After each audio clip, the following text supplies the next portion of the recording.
Now at 5:30, ambushed at home, a husband and wife get quite a scare when they're confronted by robbers in their house. And tonight, that home invasion victim is talking about those terrifying moments. He and his wife were held at gunpoint while their home at the Pine Tree Lakes Apartments was ransacked this morning. CBS 4's Joan Murray is live tonight in Deerfield Beach with more on what happened. Joan. Well, Laura and Rick, so often when these kind of crimes happen, people say this is a quiet neighborhood. We never expected it. Well, in this case, it is true because this kind of crime is rare for this area. It's on the border of Deerfield Beach and Boca Raton. But somehow this morning, a man went through this door and waited until a victim walked out of his apartment.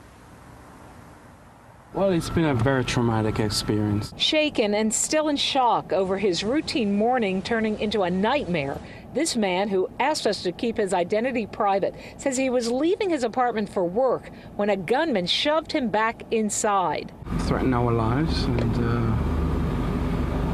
several occasions and just ransacked the place. No one saw it coming. The gunman somehow managed to get through a locked door leading to a hallway of the Pine Tree Lakes apartment at 429 Lock Road in Deerfield. The victim and his wife were forced to lie on the floor with a gun to their heads. She was afraid because she said that they had them down on their stomach and the gun was pointed to their head.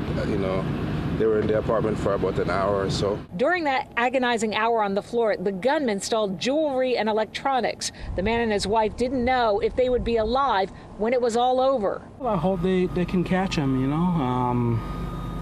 You can't go around traumatizing people like that and not think and think there's no consequences to that. There is a consequence to everything, and hopefully you get what's coming to you soon. The gunman is described as being between 5'7" and 5'9" tall, weighing 145 pounds. He was wearing a cloth over his face and a hooded gray sweater. It is scary. I mean, kids running around the neighborhood, people going to work. You got to look out for your own safety right now. Well, the victim wants him caught. He definitely believes it'll happen again. If you know anything, you're asked to call Broward Crime Stoppers 954-493-TIPS. In Deerfield Beach tonight, Joan Murray, CBS 4 News.